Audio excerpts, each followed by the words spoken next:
श्री गणेशाय नमः। श्री हरि। वेद कथांक। वेदो नारायण साक्षात। वेद की ऋचाएं स्पष्ट करती हैं परब्रह्म की सत्ता। सर्वपल्ली डॉक्टर श्री राधा कृष्णन जी, पूर्व राष्ट्रपति।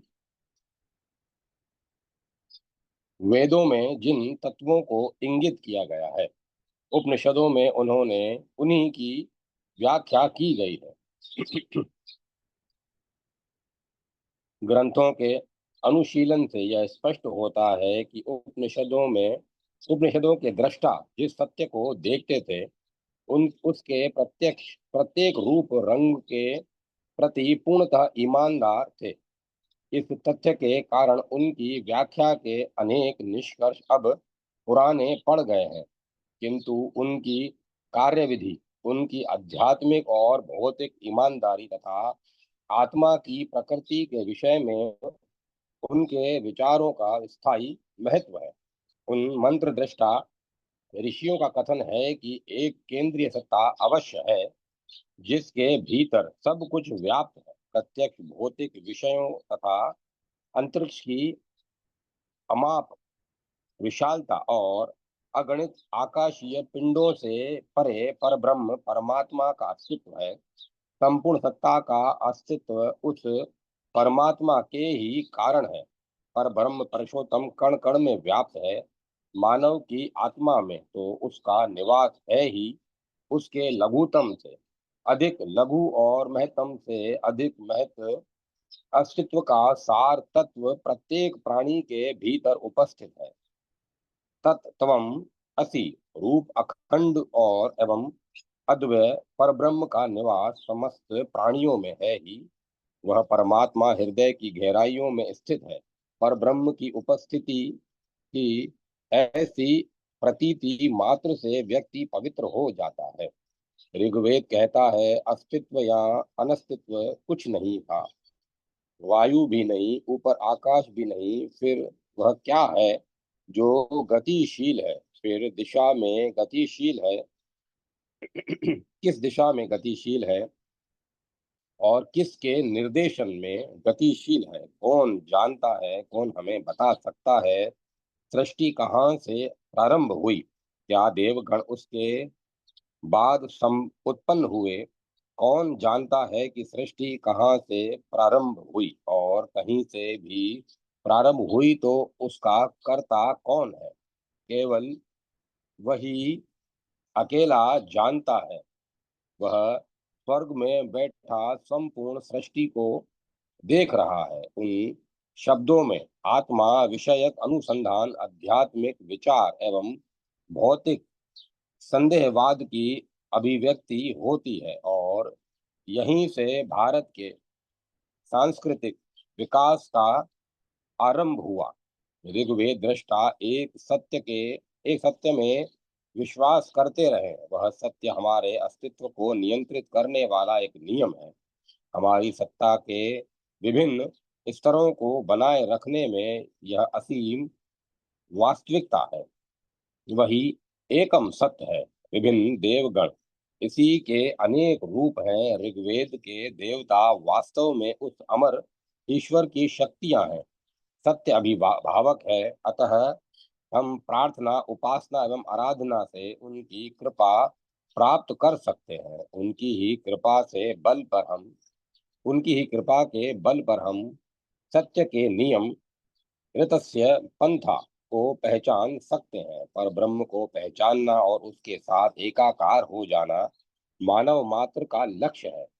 इस प्रसंग की व्याख्या प्राह ढंग से नहीं की जा सकती। ईश्वर को अपने बाहर मानकर न तो उसकी आराधना की जा सकती है, न तो उसकी उपासना की जा सकती है, और न ही उसके प्रति अपनी श्रद्धा या अपना प्रेम ही प्रकट किया जा सकता है। यह एक ऐसा कार्य है जिसे उस परब्रह्म को अपना बना लेना और स्वयं को उसका बन जाना ही कहा जा सकता है। यद्यपि मानवीय ज्ञान की इस क्षेत्र में कोई पहचान नहीं, अतः इस तथ्य के संबंध में कोई विश्वस्त विवरण देना मानव विवेक के लिए असंभव है, बिल्कुल असंभव है। तथापि भक्ति रस में अवगाहन कर शरणागति की नौका पर आरूढ़ हो मानव का हृदय उस पर ब्रह्म परमात्मा से प्रेम तो अवश्य ही कर सकता है। जय माता सरस्वती। जय माता सरस्वती। वेदोपनिषद में युगल स्वरूप नित्य लीलालीन श्रद्धेय भाई जी श्री हनुमान प्रसाद जी पोद्दार भारत के आर्य सनातन धर्म में जितने भी उपासक संप्रदाय हैं, सभी विभिन्न नाम रूपों तथा विभिन्न उपासना पद्धतियों के द्वारा वस्तुतः एक ही शक्ति समन्वित भगवान की उपासना करते हैं। अवश्य ही कोई तो शक्ति को स्वीकार करते हैं और कोई नहीं करते। भगवान के इस शक्ति समन्वित रूप को ही युगल स्वरूप कहा जाता है। निराकारवादी उपासक भगवान को सर्वशक्तिमान बताते हैं और साकारवादी भक्त उमा महेश्वर, लक्ष्मी नारायण, सीताराम, राधा कृष्ण आदि मंगलमय स्वरूपों के में उनका भजन करते हैं। महाकाली, महालक्ष्मी, महासरस्वती, दुर्गा, तारा, उमा, अन्नपूर्णा, सीता और राधा आदि स्वरूप एक ही भगवत स्वरूपा शक्ति के हैं, जो लीला वैचित्र्य की सिद्धि के लिए विभिन्न रूपों में अपने अपने धाम विशेष में नित्य विराजित है। यह शक्ति नित्य शक्तिमान के साथ है और शक्ति है उसी से वह शक्तिमान है। इसीलिए यह नित्य युगल स्वरूप है, पर यह युगल स्वरूप वैसा नहीं है जैसे दो परस्पर निरपेक्ष संपूर्ण स्वतंत्र व्यक्ति या पदार्थ किसी एक स्थान पर स्थित हों। ये वस्तुतः एक होकर ही पृथक पृथक प्रतीत होते हैं। इनमें से एक का त्याग कर देने पर दूसरे के अस्तित्व का परिचय नहीं मिलता।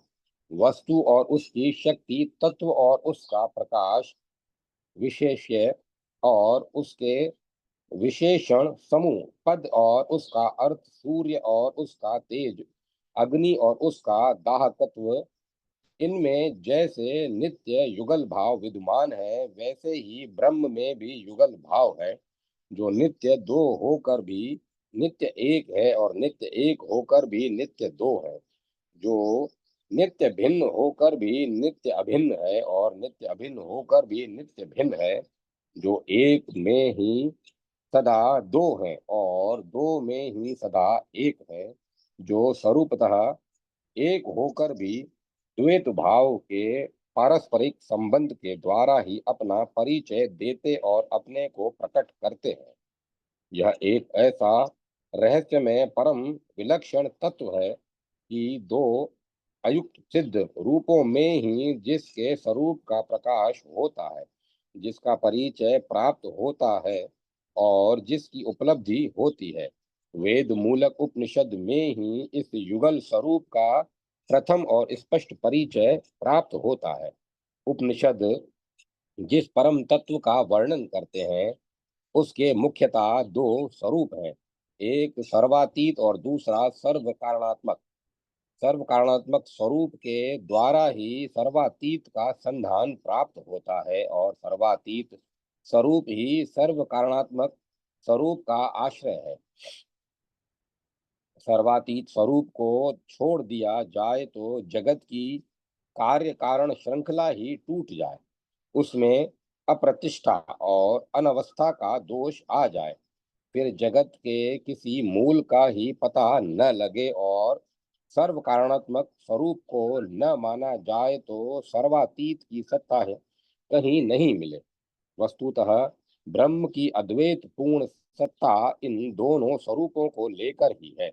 उपनिषद के दिव्य दृष्टि संपन्न ऋषियों ने जहाँ विश्व के चरम और परम तत्व एक अद्वितीय देश काल अवस्था परिणाम से सर्वथा अविच्छिन्न सच्चिदानंद स्वरूप को देखा, वहीं उन्होंने उस अद्वैत पर ब्रह्म को ही उसकी अपनी ही विचित्र अचिंत्य शक्ति के द्वारा अपने को अनंत विचित्र रूपों में प्रकट भी देखा, और यह भी देखा कि वही समस्त देशों, समस्त कालों, समस्त अवस्थाओं और समस्त परिणामों के अंदर छिपा हुआ अपने स्वतंत्र सच्चिदानंदमय स्वरूप की अपनी नित्य सत्ता, चेतना और आनंद की मनोहर झांकी करा रहा है। ऋषियों ने जहाँ देश, काल, अवस्था, परिणाम से परिचिन अपूर्ण पदार्थों को यह वह नहीं है, यह वह नहीं है, नेति नेति कहकर और उनसे विरागी होकर यह अनुभव किया है कि वह परम तत्व ऐसा है जो न कभी देखा जा सकता है, न ग्रहण किया जा सकता है, न उसका कोई गोत्र है, न उसका कोई वर्ण है, न उसके चक्षु, कर्ण और हाथ पैर आदि हैं। वह न भीतर प्रज्ञा वाला है, न बाहर प्रज्ञा वाला है, न दोनों प्रकार की प्रज्ञा वाला है, न प्रज्ञान धन है, न प्रज्ञ है, न अप्रज्ञ है। वह न देखने में आता है, न उससे कोई व्यवहार किया जा सकता है, न वह पकड़ में आता है, न उसका कोई लक्षण चिन्ह है, जिसके संबंध में न चित्त से कुछ सोचा जा सकता है और न वाणी से कुछ कहा जा सकता है, जो आत्म प्रत्यय का सार है, प्रपंच से रहित है, शांत विश्व और अद्वैत है। किसी भी दृश्य, ग्राह, कथन करने योग्य, चिंतन करने योग्य और धारणा में लाने योग्य पदार्थ के साथ उसका कोई भी संबंध या सादृश्य नहीं है। किसी के साथ वही उसी क्षण उन्होंने उसी देश, कालातीत, अवस्था, परिणाम, शून्य, इंद्रिय, मन, बुद्धि के अगोचर शांत शिव अनंत एकमात्र सत्ता स्वरूप अक्षर परमात्मा को ही सर्वकाल में और समस्त देशों में नित्य विराजित देखा और कहा कि धीर साधक पुरुष उस नित्य पूर्ण, सर्वव्यापक, अत्यंत सूक्ष्म, अविनाशी और समस्त भूतों के कारण परमात्मा को देखते हैं। उन्होंने यह भी अनुभव किया कि जब यह दृष्टा उस सब के ईश्वर ब्रह्मा के भी आदि कारण संपूर्ण विश्व के सृष्टा दिव्य प्रकाश स्वरूप परम पुरुष को देख लेता है, तब वह निर्मल हृदय महात्मा पाप पुण्य से छूटकर परम साम्य को प्राप्त हो जाता है।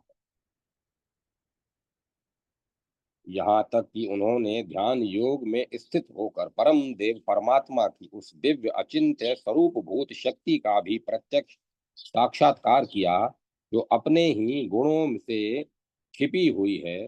तब उन्होंने यह निर्णय किया कि काल से लेकर आत्मा तक, काल, स्वभाव, नियति, आकस्मिक घटना, पंच महाभूत, योनि और जीवात्मा, संपूर्ण कारणों का स्वामी, प्रेरक, सबका परम कारण एकमात्र परमात्मा ही है।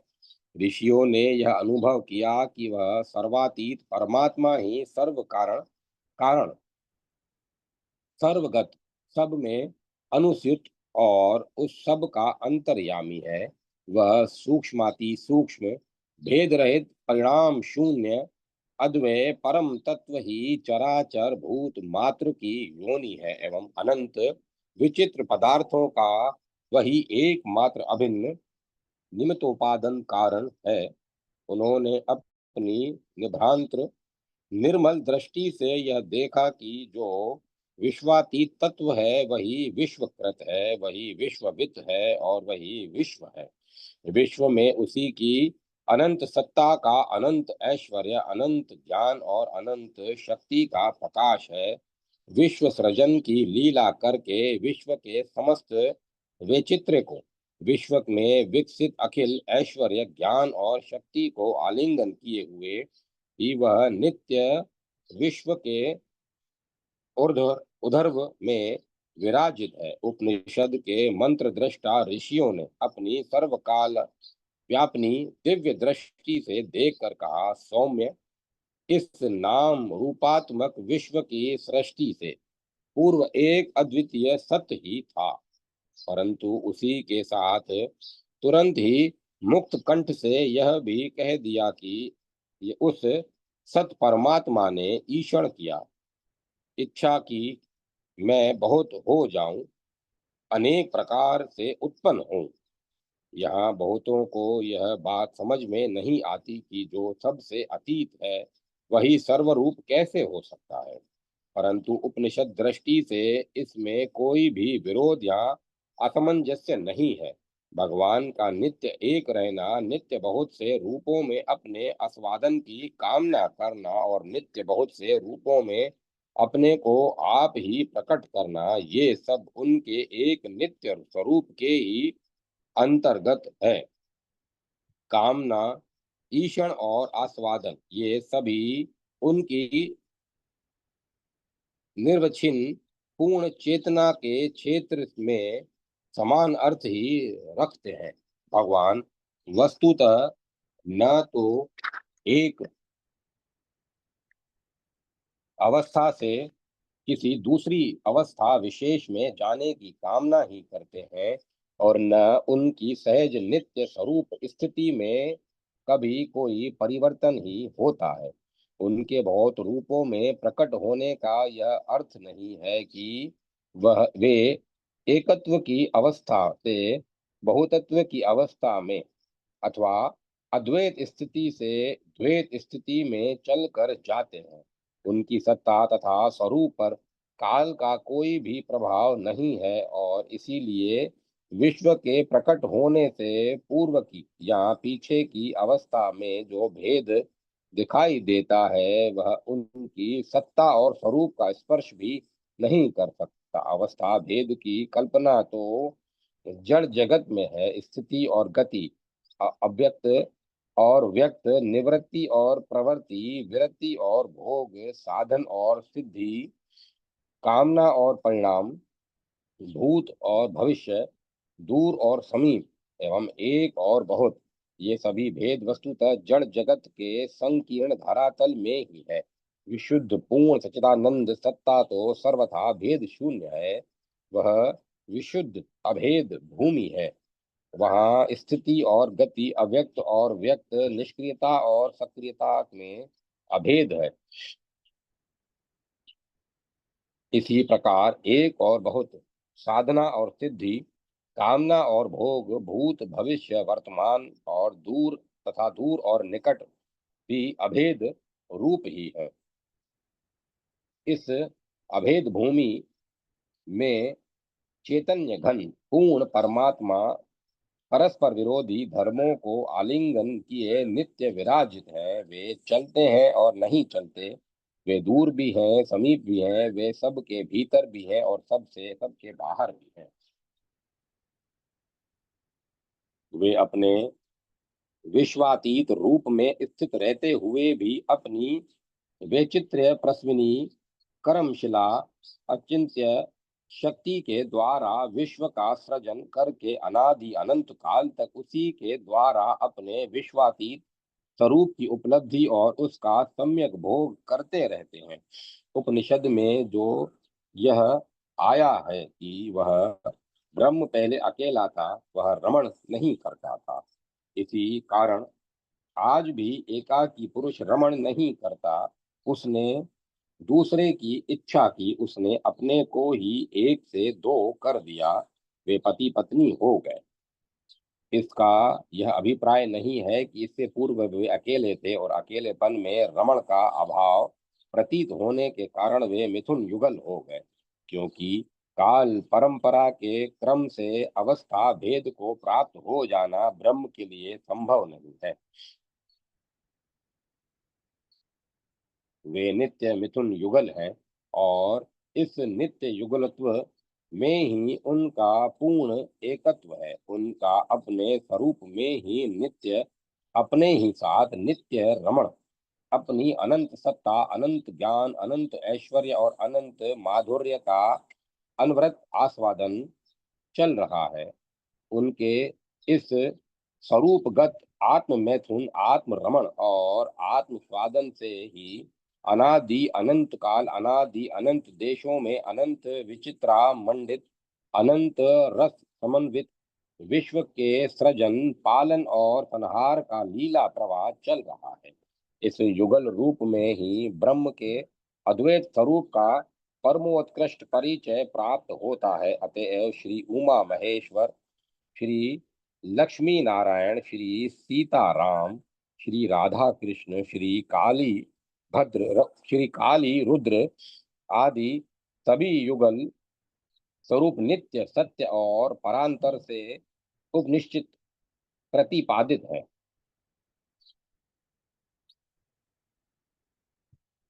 उपनिषद ने एक ही साथ सर्वातीत और सर्व कारण रूप में स्थित, शील और गतिशील रूप में, निष्क्रिय और सक्रिय रूप में, अव्यक्त और व्यक्त रूप में एवं सचिदानंद घन पुरुष और विश्व जननी नारी रूप में इसी युगल स्वरूप का विवरण किया है।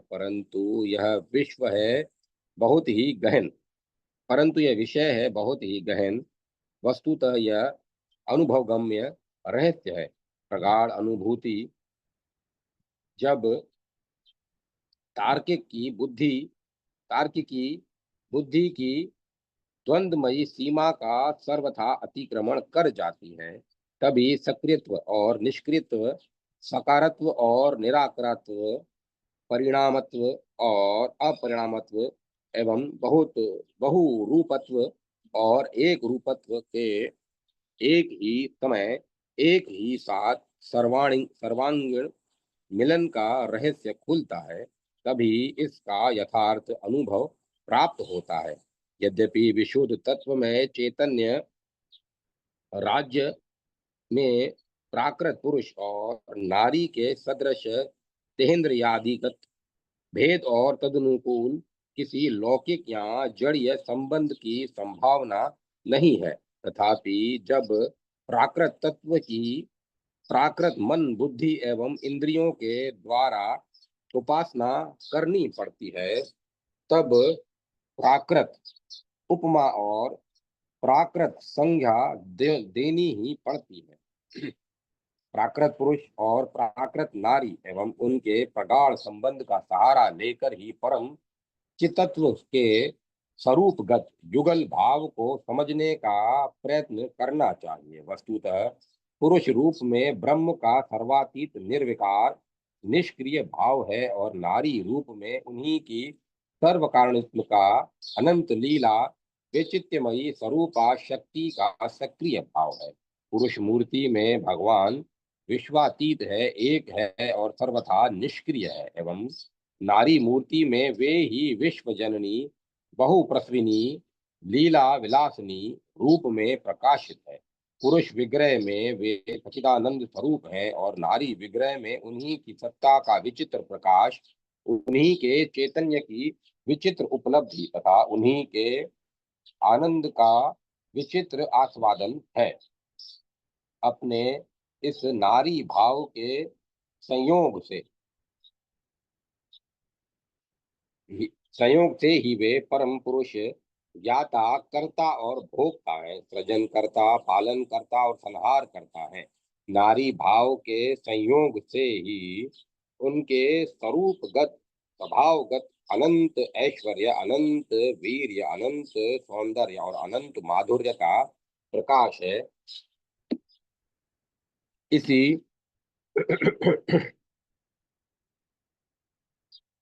इसी में उनकी भगवता का परिचय है।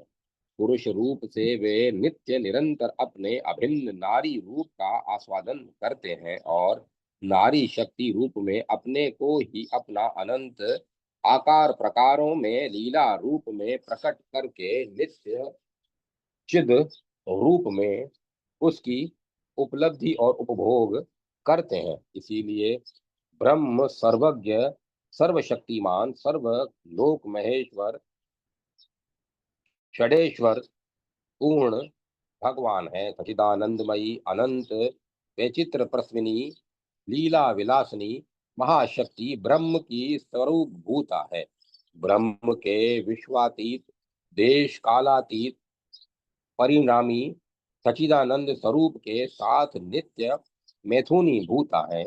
ब्रह्म की सर्व परिच्छेद रहित सत्ता, चेतनता और आनंद को अगणित स्तरों के सत्य पदार्थ रूप में असंख्य प्रकार की चेतना तथा ज्ञान के रूप में एवं असंख्य प्रकार के रस आनंद के रूप में विलसित करके उनको आस्वादन के योग्य बना देना इस महाशक्ति का कार्य है। स्वरूपगत महाशक्ति इस प्रकार अनादि अनंत काल ब्रह्म के स्वरूपगत चित्त की सेवा करती रहती है। उनका यह शक्ति रूप तथा शक्ति के समस्त परिणाम लीला और कार्य स्वरूपतः उस चितत्व से अभिन्न है। यह नारी भाव उस पुरुष भाव से अभिन्न है। यह परिणामशील दिखाई देने वाला अनंत विचित्र लीला विलास उनके कुटस्थ नित्य भाव से अभिन्न है। इस प्रकार अभय भाव अभिन्न होकर भी भिन्न रूप में परस्पर आलिंगन किए हुए एक दूसरे का प्रकाश सेवा और आस्वादन करते हुए एक दूसरे को आनंद रस में अप्लावित करते हुए नित्य निरंतर ब्रह्म के पूर्ण स्वरूप का परिचय दे रहे हैं। परम पुरुष और उनकी महाशक्ति भगवान और उनकी प्रियतमा भगवती भिन्ना भिन्न रूप से एक ही ब्रह्म स्वरूप में स्वरूपतः प्रतिष्ठित है। इसीलिए ब्रह्म पूर्ण सच्चिदानंद है और साथ ही नित्य आस्वादन में है।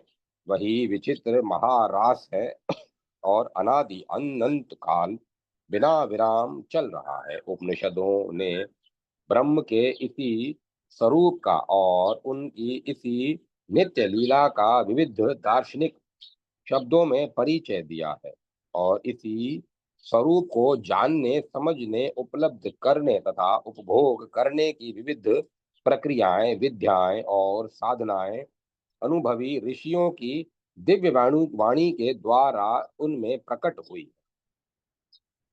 जय माता सरस्वती। जय मां सरस्वती। वेद में गौ का जुलूस अर्थात जिस गौ के द्वारा भू पृथ्वी एवं जल में अंतरिक्ष ये तीनों लोक सुरक्षित हैं, उस सहस्त्र धाराओं से दूध देने वाली गौ की हम प्रशंसा करते हैं। तो दोहन पात्र लिए 100 दोहने वाले और 100 संरक्षक संरक्षक उसकी पीठ पर सदा खड़े रहते हैं। इस गौ से जो देव जीवित रहते हैं वे ही सचमुच उस गौ का महत्व जानते हैं। जय माता सरस्वती। जय माता। वेद में अवतारवाद महामहोपाध्याय पंडित श्री गिरधर जी शर्मा चतुर्वेदी। वेद में अवतारवाद है या नहीं, इसके लिए अवतारवाद के प्रतिपादक कुछ मंत्र यहाँ लिखे जाते। इसका अर्थ है कि प्रजाओं का पति भगवान गर्भ के भीतर भी विचरता है। वह तो स्वयं जन्म रहित है किंतु अनेक प्रकार के से जन्म ग्रहण करता रहता है। विद्वान पुरुष ही उसके उद्भव स्थान को देखते एवं समझते हैं। जिस समय वह आविर्भूत होता है उस समय संपूर्ण भुवन उसी के आधार पर अवस्थित रहते हैं, अर्थात वह सर्वश्रेष्ठ नेता बनकर लोगों को चलाता रहता है। इस मंत्र के प्रकृत अर्थ के अवतारवाद अत्यंत स्फुट है। अब यद्यपि कोई विद्वान इसका अन्य अर्थ करे तो प्रश्न यही होगा कि उनका किया हुआ अर्थ ही क्यों प्रमाण माना जाए। मंत्र के अक्षरों से स्पष्ट निकलता हुआ हमारा अर्थ ही क्यों न प्रमाण माना जाए। वस्तुतः बात यह है कि वेद सर्व विज्ञान निधि है। वह थोड़े अक्षरों में संकेत से कई अर्थों को प्रकाशित कर देता है और उसके संकेतिक स्पष्ट समस्त अर्थ शिष्ट संप्रदाय में प्रमाणभूत माने जाते हैं। इसीलिए बिना किसी खींचतान और लाग लपेट के जब इस मंत्र से अवतारवाद बिल्कुल विस्पष्ट हो जाता है तब यह अर्थ को अप्रमाणित करने का कोई कारण नहीं प्रतीत होता। यदि कोई वैज्ञानिक अर्थ भी इस मंत्र से प्रकाशित होता है तो वह भी मान लिया जाए, किंतु अवतारवाद का अर्थ न मानने का कोई कारण नहीं है। अन्य भी मंत्र देखिए। यहाँ परमात्मा की स्तुति है कि आप स्त्री रूप भी हैं, पुरुष रूप भी हैं, कुमार और कुमारी रूप भी आप होते हैं। अब विचारने की बात है कि परमात्मा अपने व्यापक स्वरूप में तो स्त्री, पुरुष, कुमार और कुमारी कुछ भी नहीं है। ये रूप जो मंत्र में वर्णित है अवतारों के ही रूप हो सकते हैं। पुरुष रूप में राम, कृष्ण आदि अवतार प्रसिद्ध ही है। स्त्री रूप में महिष मर्दिनी और आदि अवतारों का विस्तृत वर्णन श्री दुर्गा सप्तशती में प्रसिद्ध है।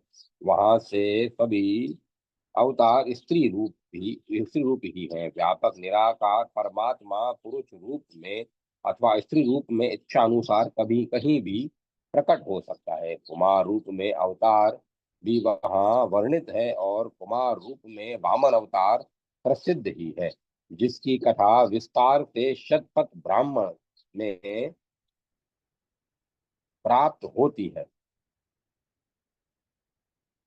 शिष्ट संप्रदाय में मंत्र और ब्राह्मण दोनों ही वेद माने जाते हैं।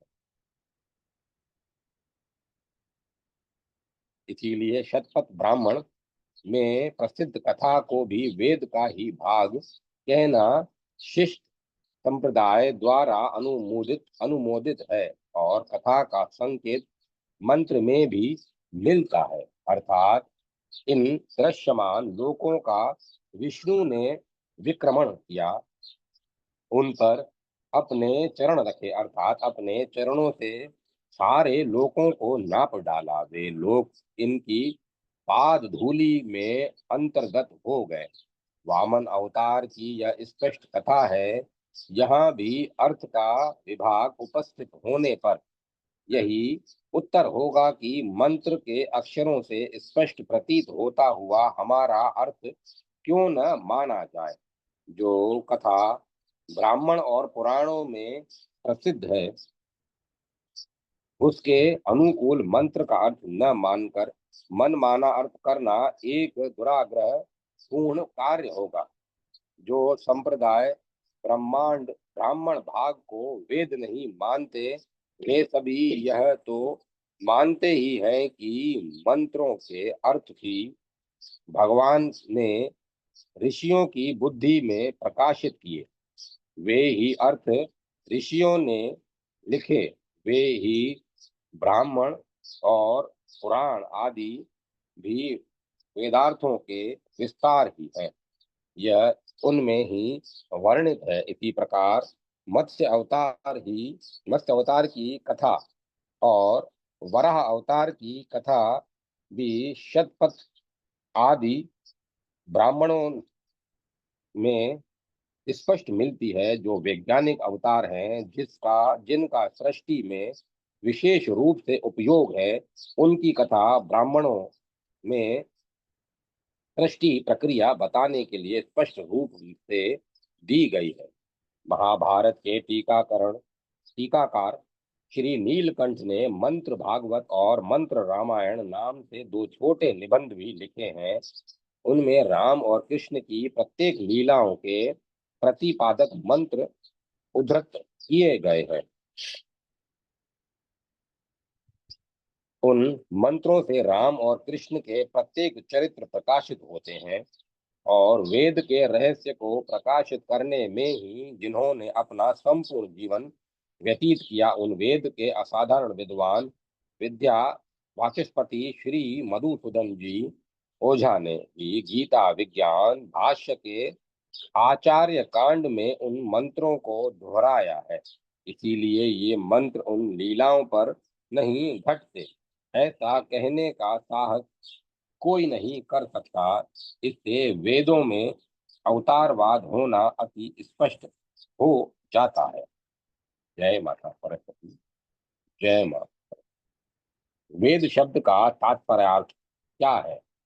शास्त्रार्थ महारथी वैकुंठवासी पंडित श्री माधवाचार्य जी शास्त्री।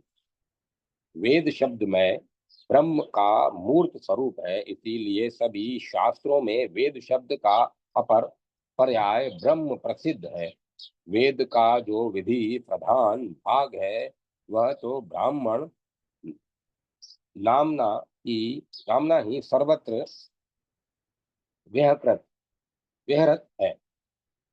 इस व्यतिपत्ति लभ्य अर्थ के कारण ही उक्त भाग की साथ ही ब्राह्मण संज्ञा का सारस्य सिद्ध होता है।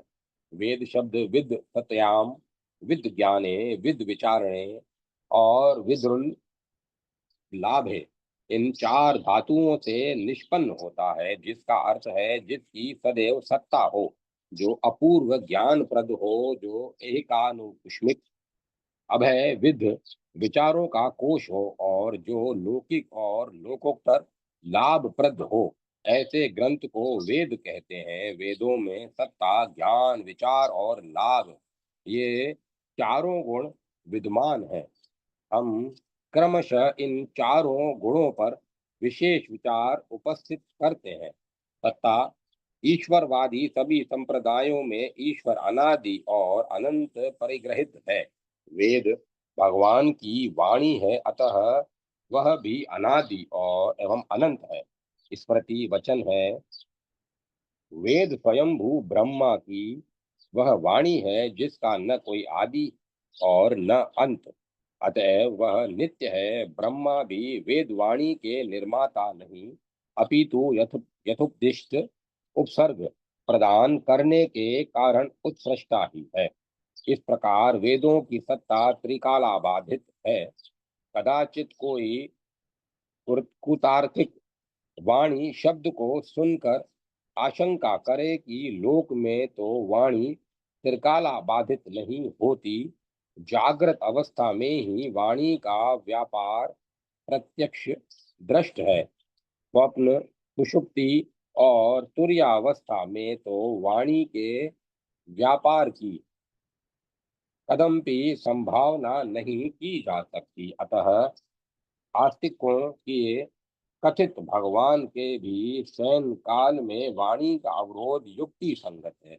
अतः उसे सदा अनवरुद्ध सत्ता संपन्न कैसे कहा जा सकता है? यद्यपि यह शंका कुतर्क पर आश्रित है, क्योंकि संसार में कोई भी दृष्टांत सर्वांश में परिग्रहित नहीं हुआ करता, किंतु सभी उपमाएं एक सीमा तक उपमेय वस्तु के गुण दोषों की परिचायक हुआ करती है। मुख को चंद्र के समान कहने का चंद्रगत आह्लादकादी गुणों का ही मुख में आरोप करना हो सकता है, न कि तदंत शशक चिन्ह किन्वा क्षीणत्व दोष का उद्घाटन करना। ठीक इसी प्रकार वेद को भगवान की वाणी कहने का तात्पर्य यही है कि यावत शब्द व्यवहार एकमात्र वेद वाणी निसयुक्त शब्द राशि है, क्योंकि वह अपौरुषेय है। अतः किसी पुरुष विशेष की वाणी से उसका संबंध स्वीकृत नहीं। इसीलिए आपाततः वेद भगवान का ही वैभव हो सकता है। तथापि कुतार्किकों को शंका उद्घाटन का अवसर ही प्राप्त न हो, अतावता अन्यत्र वेद को भगत वाणी न कहकर उसे भगवान का निश्वास कहा गया है। इस महाभूत श्रीमन नारायण भगवान के ये श्वास ही हैं, जो ऋग्वेद, यजुर्वेद और अथर्वांग रस अथर्ववेद है। वेद जिस भगवान के निश्वासोच्छ्वास है, वे प्रभु वंदनीय है। कहना न होगा कि उक्त प्रमाणों में वेदों को भगवान का श्वासोच्छ्वास कहने का यह अभिप्राय है कि श्वास प्रयत्न साध्य वस्तु नहीं, किंतु निसर्गजन्य है, तथा जागृत, स्वप्न, सुषुप्ति और तुर्यावस्था में भी याव जीवन यह विद्यमान रहता है। अतःवता यह सुप्रसिद्ध है कि वेद भी कोई कृत्रिम वस्तु नहीं अपितु भगवान का सहज व्यापार है। संसार भले ही संभव और विनाशशील हो, परंतु वेदों की सत्ता आदि सृष्टि से पूरक भी थी और प्रत्यांतरण में भी वह अबाध रूप में अक्षुण बनी रहेगी। जैसे श्रीमन नारायण भगवान अनादि अनंत और अविपरिणामी है, ठीक इसी प्रकार वेद भी अनादि अनंत और अपरिणामी है। इस प्रकार सिद्ध है कि विद सत्तायाम धातु से निष्पन्न वेद शब्द त्रिकाला बाधित सत्ता संपन्न है। ज्ञान वेद जहाँ प्रत्यक्ष अनुमान और उपमान की सीमा पर्यंत सीमित लौकिक ज्ञान की अक्षय निधि है, वही प्रत्यक्षानुमानोमान आदि से सर्वथा और सर्वदा अज्ञेय अतीन्द्रिय अवांगमन सगोचर लोकोत्तर ज्ञान के तो एकमात्र वे ही अंधे की लकड़ी के समान आधारभूत है। वस्तुतः लौकिक ज्ञान वेदों का मुख्य प्रतिपाद विषय नहीं है। तादृश्य वर्णन तो वेदिकों के शब्दों में केवल प्रत्यक्षानुभाव अनुवाद मात्र है।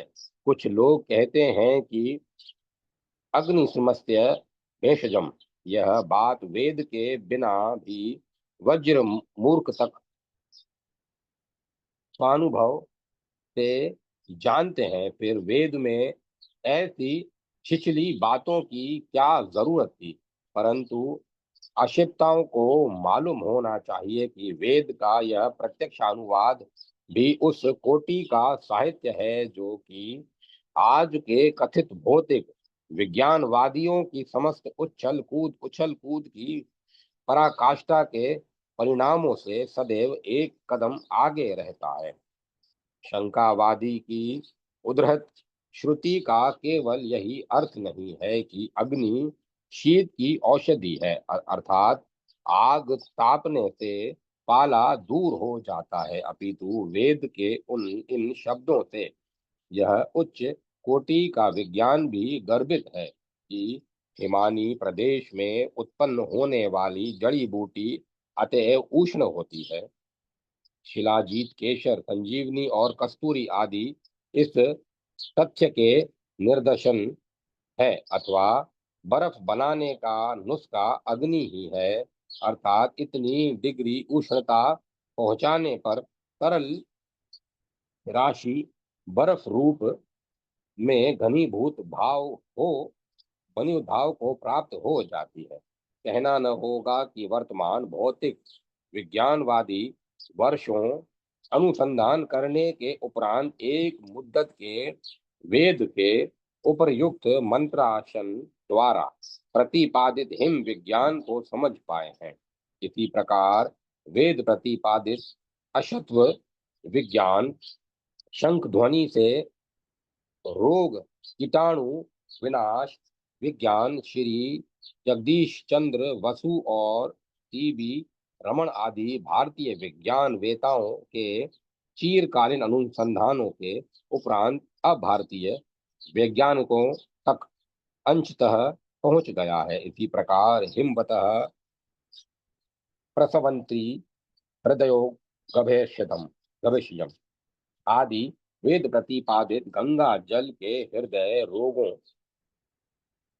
की अचूक औषधि होने के बाद अभी तक अनुसंधान कोटि में ही लटक रही है और वेदोक्त स्पर्श विज्ञान की और तो अभी भौतिक विज्ञानवादी उन्मुख नहीं हो पाए हैं। इस वैदिक घोषणा का तथ्य समझने में सभी वैज्ञानिकों को शताब्दियां लगेंगी। परमाणु विज्ञान विज्ञान की चरम सीमा समझनी समझी जाती है, परंतु वस्तुतः वह विज्ञान की इति नहीं अपितु अठ है। कथित नाइट्रोजन और प्रोटॉन नामक परमाणु के विशिष्ट विशिष्ट अंतिम दोनों अंश वेदोक्त अग्नि और सोमत्व के ही स्थूलतम प्रतिनिधि हैं। जिस तत्वरांश को अंतिम समझकर आज का भौतिक विज्ञानवादी केवल अनिर्वचनीय शक्ति पुंज मात्र कहने को विवश है और तत्समलिष्ट अपर अंश को उच्छेद सह अस्तित्वशाली आवरण बताता है, वास्तव में वे दोनों अग्नि और सोम के ही स्थूलतम अत्युगुण है। यह परमाणु विज्ञान का चरम बिंदु नहीं किंतु प्रवेश द्वार मात्र है। अभी तो विप्रचीकृत भूत तन्मात्राएं अहंकार और महान इन द्वारों की लंबी मंजिल तय करनी पड़ेगी, तब कभी अव्यक्त तत्व तक पहुंच हो पाएगी। इस समय सांप्रतिक भौतिक विज्ञानवादियों द्वारा कथित एनर्जी और आवरण नामक तत्व द्वयात्मक परमाणु पुरुष और प्रकृति के एकीभूत अर्धनारीश्वर की संज्ञा को धारण कर सकेंगे। कहने का तात्पर्य यह है कि वेदों का प्रमुख विषय भौतिक विज्ञान भी वेदों में इतनी उच्च कोटि का वर्णित है कि जिसकी तह तक पहुंचने में अनुसंधायकों को अभी कई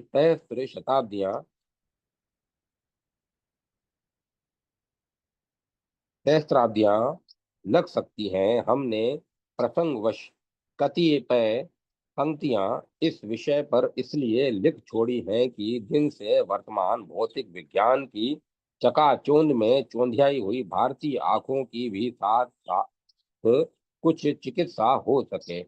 अब हम वेदों के मुख्य विषय की चर्चा करते हैं। स्मृतिकारों का कहना है, अर्थात प्रत्यक्षानुमान और उपमान आदि साधनों द्वारा जो उपाय नहीं जाना जा सकता, वह उपाय वेद से जाना जा सकता है। यही वेद का वेदत्व है।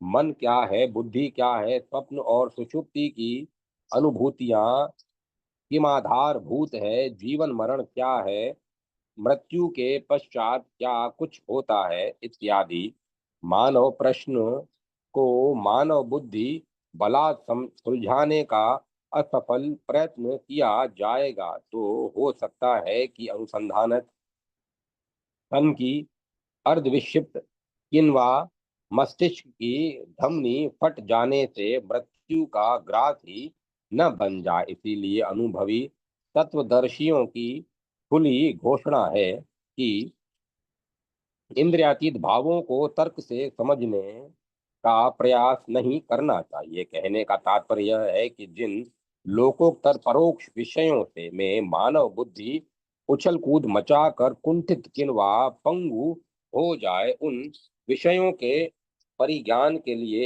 एकमात्र वेद ही हमारा मार्गदर्शक हो सकता है। इसीलिए पाणिनीय महाभाष्यकार के शब्दों में भारतीय ऋषियों का यह गौरवपूर्ण उद्घोष आज भी दिगंतकों के प्रतिध्वनित है। हम वेद प्रमाण को सर्वोपरि मानते हैं। इस प्रकार सिद्ध है कि वेद ज्ञाने धातु से निष्पन्न होने वाला वेद शब्द वार्थ धातुर्थ के अनुसार लौकिक और पारलौकिक अभयविद ज्ञान का कोश है। विचार वेद शब्द का अन्यतम अर्थ विचार भी है। तदनुसार लौकिक या पारलौकिक कोई भी नया बेजोड़ विचार संभव नहीं हो सकता जो कि वेद में प्रथमतः न किया गया हो। यह ठीक है कि दुर्भाग्यवश आज राजाशय के बिना वे सुलझे सुलझाए अकाट्य सिद्धांत अब तक लोगों की दृष्टि से ओझल ही रहते हैं, जब तक कि अंधेरे में चांदमारी करने वाले वर्षों माथापच्ची करने के बाद किसी सिद्धांत भाग की धूम पकड़कर एतवता अपने को कृतकृत्य नहीं मान लेते और उस पर आचरण करके पदे पदे विपत्तियां आने पर अपने उस मंतव्य की केचुली बदलते बदलते मध्वा मूल विडोचा विडोचा विडोजा टीका को चरितार्थ नहीं कर डालते। यह एक अपरिहार्य सत्य है कि मनुष्य चाहे जितना ही बड़ा बुद्धिमान क्यों न हो, तथापि वह मानव होने के कारण अल्पज्ञ ही रहेगा। सर्वज्ञ तो एकमात्र श्रीमन नारायण भगवान ही है। अतः मानव विचार सर्वांश में त्रुटिहीन नहीं हो सकता। एक मनुष्य की कौन कहे सैकड़ों चुने हुए बुद्धिमानों द्वारा बड़े ऊहापोह और भय मुबाहों से के बाद बनाए गए कानून कुछ दिनों के बाद ही खोखले मालूम पड़ने लगते हैं। वही प्रस्तुता अनुमोदक तथा समर्थक अपने पूर्व निश्चय को बदलने के लिए बाध्य हो जाते हैं। भारत की ही संसद में अन्यून्य 90 करोड़ जनता द्वारा निर्वाचित 525 सदस्य एक दिन एक विधान बनाते हैं और कुछ दिनों के बाद स्वयं उसमें संशोधन के लिए बाध्य होते हैं। यह मनुष्य की सहज अल्पज्ञता का ही निदर्शन है। इसीलिए सर्वज्ञ भगवान की वाणी वेद ही विद विचारणे धातु से निष्पन्न होने के कारण यही विचारों का खजाना है। लाभ शास्त्रों में समस्त लौकिक लाभों का संग्राहक शब्द अभ्युदय नियत किया गया है और संपूर्ण पारलौकिक लाभों का संग्रह शब्द निशेष शब्द नियत किया गया है। उक्त दोनों प्रकार के लाभ जिनके द्वारा सुतराम प्राप्त हो सके उसी तत्व का पारिभाषिक नाम धर्म है। वेद धर्म का प्रतिपादक है। अतः यह अभयविद लाभों का जनक है। वेदा वेदाज्ञाओं का पालन करने वाले व्यक्तियों को योग क्षेमात्मक सर्वविद अभ्युदय प्राप्त होता है और परलोक में वह श्रीमन नारायण भगवान के सानिध्य से लाभान्वित होता है। शास्त्र में साधक के लिए पारलौकिक सद्गति को ही वस्तुतः परम लाभ स्वीकार किया गया है। लौकिक सुख समृद्धि को तो अनायास अवश्य ही प्राप्त होने वाली वस्तु बतलाया गया है। जैसे आम्र वन में पहुंचने पर यात्रा का वास्तविक लाभ तो सुमधुर आम्र फल प्राप्ति ही है, परंतु धर्मता पाप नोदिनी शीतल छाया श्रुति सुलभ कोकिला राव श्रवण और थाम्रण तर्क विशुद्ध वायु संस्पर्श आदि भोग तो उसे आयचित ही सुलभ हो जाएंगे। अतएवता यह सिद्ध है कि विद्रुलु लाभ है। धातु से निष्पन्न वेद शब्द अपने मूल धात्वर्थ के अनुसार ऐहिक और आमुषिक उभयविद लाभों का सर्वोपरि जनक है। अतः जो त्रिकालाबाधित सत्ता संपन्न हो, परोक्ष ज्ञान का विधान हो, सर्वविद विचारों का भंडार हो और लोक तथा परलोक के लाभों से भरपूर हो, उसे वेद कहते हैं। वही वेद शब्द का संक्षिप्त अर्थ है। जय माता सरस्वती। जय माता सरस्वती। गोस्तवन गौ रुद्रों की माता, वसुओं की पुत्री, अदिति पुत्रों की बहन और घृत रूप अमृत का खजाना है। प्रत्येक विचारशील पुरुष को मैंने यही समझा कर कहा है कि निरपराध एवं अवध्य गौ का वध न करो। गौओं ने हमारे यहाँ आकर हमारा कल्याण किया है। वे हमारी गौशाला में सुख से बैठे और उसे अपने सुंदर शब्दों से गुंजा दें। ये विविध रंगों की गौएं, अनेक प्रकार के बछड़े बछड़ियां, जने और इंद्र परमात्मा के यजन के लिए उष काल से पहले दूध देने वाली हों। वे गौओं वे गौएं न तो नष्ट हो, न उन्हें चोर चुरा ले जाए, और न शत्रु ही कष्ट पहुंचाए। जिन गौओं की सहायता से उनका स्वामी देवताओं का यजन करने तथा दान देने में समर्थ होता है, उनके साथ वह चिरकाल तक संयुक्त रहे। गौएं हमारा मुख्य धन है, जो गौएं हमारा मुख्य धन हो। इंद्र हमें गोदान प्रदान करे, और यज्ञों की प्रधान वस्तु सोमरस के साथ मिलकर गौओं का दूध ही उनका नैवेद्य बने। जिसके पास ये गौएं हैं, वह तो एक प्रकार से इंद्र ही है। वे मैं अपने श्रद्धा युक्त मन से गव्य पदार्थों के द्वारा इंद्र भगवान का यजन करना चाहता हूँ। गौओं, तुम कृश शरीर वाले व्यक्तियों को हुष्ट पुष्ट कर देती हो, एवं तेजोहीन को देखने में सुंदर बना देती हो। इतना ही नहीं, तुम अपने मंगलमय शब्द से हमारे घरों को मंगलमय बना देती हो। इसी से सभाओं में तुम्हारे ही महान यश का गान होता है। गौओं, तुम बहुत से बच्चे जनों चरने के लिए तुम्हें सुंदर चारा प्राप्त हो, तथा सुंदर जलाशय में तुम शुद्ध जल पीती रहो। तुम चोरों तथा दुष्ट हिंसक जीवों के चुंगल में न फंसो, और रुद्र का शस्त्र तुम्हारी सब ओर से रक्षा करे। रंभाने वाली तथा ऐश्वर्यों का पालन करने वाली यह गाय मन से बछड़े की कामना करती हुई समीप आई है, और अवध्य गौ दोनों अविश्व देवों के लिए दूध दे, और वह बड़े सौभाग्य के लिए बढ़े। जय माता सरस्वती। जय मां सरस्वती। ओम नमो नारायण। ओम नमो भगवते वासुदेवाय। ओम नमः शिवाय। ओम तत्सत। ओम तत्सत। ओम। अब कथा को विराम दिया जाता है।